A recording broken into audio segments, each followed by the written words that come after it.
Hi guys, James at RampantLionReviews again for you today with another beer review. For this one we are going to head over the water to Denmark once again, and we're doing my first visit to a brewery who are getting some really good reviews at the moment. This one of course was recommended to me by Balder and Karsten from Kiosk in Copenhagen, a really damn awesome beer shop, one that you need to check out if you get the chance, so I'll put the link to that in the description below. But we're going to do my first review today from Ebeltoft GårdBryggeri, and we're having a taste of their Raw Power, which is an Imperial or double IPA, however you want to describe it, and it comes in at 8.5%. It got a 98 overall on Rate Beer and a 95 within the style, so it should be pretty damn awesome. And the beers that Balder and Karsten have recommended for me before have been really good, but they said this is a Danish brewery that I really had to check out, so big thank you to them for the recommendation, and I'm sure it will be pretty awesome. Definitely looking forward to this. So anyway, as is usual with my beer reviews then, I'll tell you a little bit about the brewery. If you want to get straight to the tasting, just fast forward. All the usual links are in the description below. That's the brewery website, the link to my other reviews that hopefully I can do in the future from Ebeltoft GårdBryggeri. There's all the usual social media. If you want to see more beer reviews, do consider subscribing to the channel. The whole channel of course has a geography based tagging system, so you can go into the home page and search for beer based on country, city, state, whatever it is you're interested in. There are playlists of the beers from different countries as well. There's one there for the Danish beers that's constantly being added to, of course, and please do get in touch and let me know some of the other beers and breweries that you guys would like to see me review. It's always great to hear from you guys, and the support that you give the channel is hugely appreciated. And do in particular get in touch if you know some other Danish breweries that I should be having a look at, because I know there's loads of things over there. Denmark generally is a very good beer country these days, and I do need to go over there and explore a little bit more, so it'd be great to hear from you guys in particular. But anyway, to tell you a little bit about Ebeltoft GårdBryggeri then. So Ebeltoft GårdBryggeri are based on a farm in Ebeltoft, as the name would suggest, on the Djursland Peninsula, which is actually kind of near Randers and also Aarhus, which is Denmark's second city, and this is on Midtjylland of course,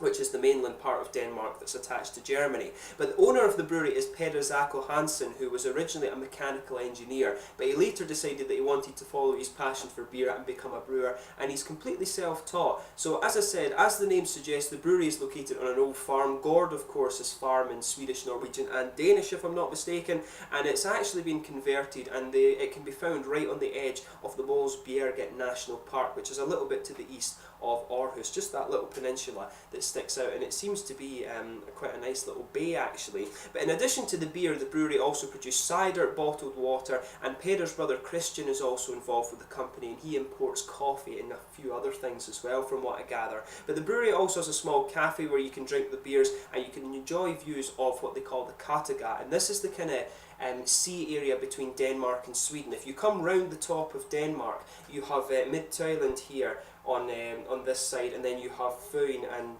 Sjælland on the bottom, and then Sweden to the east, and that little almost cup of sea is called the Kattegat. So that's somewhere I need to go and have a look at the time, but a lot of the newspaper articles and things that I was reading were saying that this is one of the most picturesque craft breweries in Denmark, so I guess I do need to go over and check it out sometime. But they've got quite an extensive range of beer these days. They've got a few that are they're starting to take a few forays into IPAs and things like that, but from what Balder told me, these guys were doing a lot of sour beers and farmhouse ales and stuff like that before, and these are their first kind of goes at the more American sort of hoppy style of things. So quite an interesting time for these guys, and I'm sure I will review some more from them in the near future. But as I said, if you want to learn more, do make sure you check out all the links and stuff in the video description below. I'll put their Facebook page, their website and all of that, and of course do make sure you check out the link to Kiosk as well, and Balder and Karsten will help you pick out some awesome Danish beers, and they've got other things there too. But yeah, I'll just bring up the camera and let you have a little look at the artwork of this one. From what I understand, this guy is solely hopped with Citra. As I mentioned, it's an 8.5% IPA. You can see the nice kind of hop flower artwork on this one. It should be really nice, and from what Balder told me, this bottle that I have is pretty fresh. I'm getting this I'm reviewing this for you just a few days after I brought it back from Copenhagen. There you can see the nice kind of almost medieval sword that's on the bottle cap there for the Ebeltoft GårdBryggeri. There you are. But yeah, really nicely presented. That actually isn't on the bottle at any other point, but this one seems to be best before June 2017. So yeah, should be a really nice beer. We'll get it out into the glass and see how we get on. So yeah, nice smoky opening on this one, and I have to admit, it is something that I absolutely love. about the Danish craft beers. They always come in these big half-litre bottles. You know, sometimes you come across some really good beers and 330 just isn't enough. You do want the kind of German half-litre, and of course I do like it that Denmark sticks to that. That's not something that happens in Sweden, of course. They do tend to do 330s over here, whereas the Danes are a bit more into the half-litres at least. So yeah, so as you can see with this one, it's poured a really kind of bright yellow colour. It almost looks a bit like one of these New England IPAs. It's completely opaque. If I put my fingers behind the glass, you can see there's very, very little light coming through that. If I hold it up to the light, yeah, definitely a sort of kind of bright, almost mango-y juice, sort of mango yellow colour, this one. There's a solid, about 2/3, nearly a finger actually, of a frothy white head. It looks very nice. It is perfect white. It's not even kind of creamy in colour at all. Some big bubbles sticking to the side of the glass, one or two tiny little bits of sediment there, but overall it looks kind of exactly as you'd expect from an IPA, and maybe a bit more like a New England style IPA actually, but a very, very nice looking beer nonetheless. As I said, from what I understand, this is singly hopped with Citra. So yeah, let's have a look at this one. Oh yeah. Citra coming out of this one right away. There's a lot of mangoes and things coming out of this. I always find that with Citra, to me the note that always comes out of this hop is mango, and then you get a little bit of gooseberry and lychees later on, and you can pick that up out of this one. It almost actually smells, I'm finding, maybe as my nose is adjusting to different things, I'm finding that a lot of the beers using Citra these days are starting to smell a little bit more like these New Zealand kind of fruits. New Zealand hops, of course, have that very distinctive fruity character to them. It's just a more juicy fruity character than the big bitterness you get from some of the American ones. And to me, this one has a little bit of that. But as I said, I do think it is hopped singly with Citra.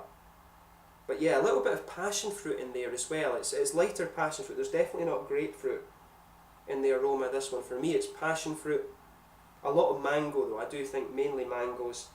Maybe a little bit of peaches in there as well.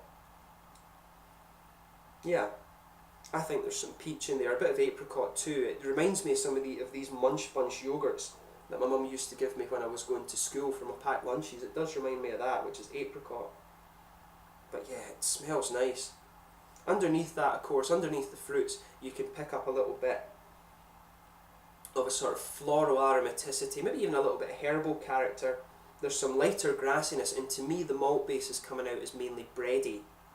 It's mainly a bready malt base on this one. There's not too much in the way of like biscuit or caramel or something. I was expecting maybe a little bit of a biscuity caramel considering the fact that it's a double IPA. But you know, it does smell really nice. It smells like a straight up kind of Citra double IPA. Really nice smelling beer, this one. So as I always say, just take a little bit of time and enjoy the aroma of this one before you get stuck in.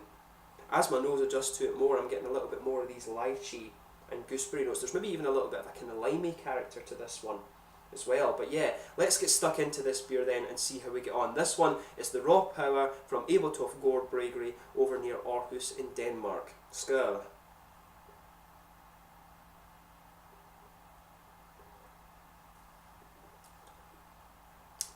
Oh yeah, that's a really nice beer. So yeah, big thumbs up once again to Baldur and Karsten for the recommendation here. That is damn good. And you know, when you're getting breweries popping up and doing these things in Denmark, it just kind of shows you the quality of the beer scene that they've got over there. It really is great.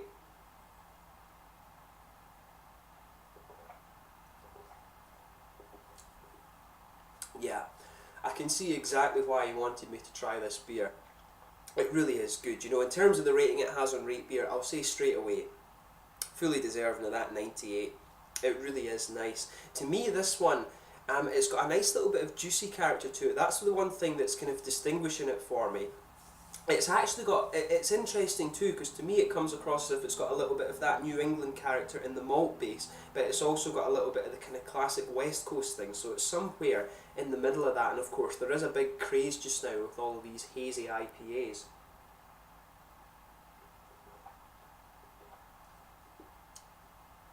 But this is damn good. And you know, the one thing I would say about this, 8.5%, is dangerously drinkable for that.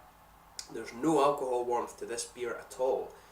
So yeah, I mean, it's a half-litre bottle like I was saying, so this one will see you pretty good. And I don't think this was that expensive either. I think it was maybe 35 or 40 Danish crowns that I paid for this one. So that's somewhere between, you know, that's maybe around, what, you know, about €6 or something for the bottle, maybe a £5. So, you know, that's actually pretty good for Danish beer. You do expect it to be a little bit more expensive, but the 8.5%, you know, I'm sure it might have even been 35 crowns I paid for this. For the price, it's very, very good. And, you know, you wouldn't mind paying a bit more for a beer that's this good. I would say that straight up. But yeah, it's nice. So the malt base on this one for me, it's got a really interesting mix between the West Coast and the East Coast sort of thing. You've got a nice bready character there that just underpins it. I'm getting a little bit of an almost biscuity character, and then on top of that you can pick out some of these nice sort of almost oaty flavours, and it's almost got just a little bit of a slightly lactosey character to it as well, which is quite interesting. There's almost just a little bit of a kind of milky smoothness to the malt base in this one. In the back corners of the palate, I'm just getting a lot of floral character. Along the sides of my tongue, I'm just getting straight up slightly spicy floral characters in there, maybe a teeny bit of earthiness. As you go around the front curve of the palate, it's grassy and slightly lemony as well. You know, you've got those nice kind of grassy esters there, but of course when it's Citra hop, the most kind of complex part of the beer is going to be the fruity side of things. So as I always say, the fruity esters come out just behind the very front curve of your tongue, so you can pick out a little bit of these lovely kind of fruity esters in there.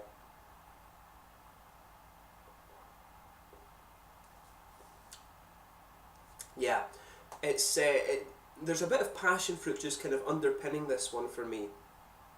Maybe even just a teeny little bit of grapefruit, but it doesn't quite have the darker flavour that you normally expect when grapefruit's present.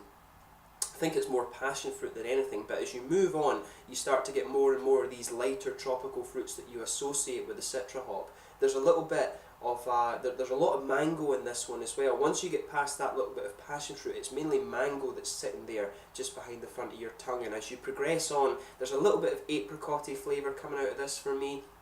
You can get the gooseberries. There is a little bit of lychee in there as well, and some sort of lemon limey characters too. And as you go on, to me it's the gooseberries and the mango that are just kind of lingering in this one. And I do love that little gooseberry element that you get out of the Citra hop. That's what makes me enjoy it so much. And you know, when beer, Citra probably is one of my favourite hops, along with Amarillo and Mosaic and Pacifica and things like that. There's a lot of good hops out there that have a variety of different fruit things, but Citra seems to be a bit of a mainstay when it comes to most craft beers these days. But that's lovely. I can see exactly why Balder was saying that I should try this one. You know, big thank you to Balder for the recommendation here. So yeah, you know, in my opinion, fully deserving of the rating that it has on Rate Beer. It's a lovely beer, this. In terms of the mouthfeel that it has, I would say it's probably mid-bodied, this one actually. I would say it's quite mid-bodied. The thing that makes it a bit distinctive is how smooth it is. It's got a nice smooth and slightly creamy mouthfeel. It does have a little bit of wetness too, which makes it slightly drinkable, and as I'm getting more used to it, it's that sort of smoothness from the malts. A little bit more of a bready character comes out of this as you progress into the aftertaste actually, and a little bit of graininess too, so that the prominent components in the aftertaste of this one are the floral character, the mangoes, the gooseberries, and a little bit of a kind of grainy breadiness there. The slightly sweet and kind of oaty character I was describing in the malt base disappears as you go further and further into this beer, but it really is a top quality beer. Mid-bodied, like I said. Carbonation on this one is quite soft, probably maybe pushing the moderate boundary a little bit. It's a nice kind of slightly, it's got a little bit of oily character, but overall it is quite smooth. There's a good hoppy bitterness to this one. It's not going to blow your head in terms of IBUs or anything like that, but there's a lot of juicy fruity character to this, and the malt base does have a little bit of that nice kind of lactosey sort of bready sweetness and smoothness to it. It's really nicely done. I'm not sure if this one was intended to kind of follow the New England style of beers, but I mean, the style doesn't really matter. The most important thing is that this is an IPA, and it's a damn good one at that. So 98 that it had overall on Rate Beer, I can go along with that quite happily. This is really good. So if you get the chance to try this one, I highly recommend that you do. I will need to try some of the other IPAs that they're doing, because There are maybe 2 or 3 of them now. They've just released an Easter IPA from what I gather, and they've got a single IPA as well that I should maybe check out. And I'll need to try some of their sour stuff as well, which was what their previous releases were focusing on. But yeah, on the basis of this beer, I definitely want to try some more of the things from Ebeltoft. So if you get the chance to try these guys, I highly recommend that you do. If you get a chance to try this beer in particular, it's damn good. And if you enjoy your New England style IPAs, and if you're a particular fan of the Citra hop, you will enjoy this one. So yeah, thank you once again for watching my beer reviews. I hope you've enjoyed my take on this beer. Like I said, it's always cool to try new things from new breweries. If you're a particular fan of the Citra hop, you really are going to enjoy this beer. If you like big fruity IPAs and a bit of that nice smooth New England malt base, this one really is going to hit the spot for you. So thank you again to Balder and Karsten for the recommendations at Kiosk. Make sure you check out the link to them in the description below. But until the next time, please like, subscribe, share, all the usual YouTube stuff. Do check out all my usual social media. Thanks for watching, but most importantly, make sure you check out some Danish craft beers if you haven't already. There's a lot of stuff going on over there, and they're a really top class beer country these days. Until the next time, it's Slange just now, and I will catch you guys very soon. Skål, the raw power from Ebeltoft GårdBryggeri near Aarhus on Midtjylland in Denmark. Skål.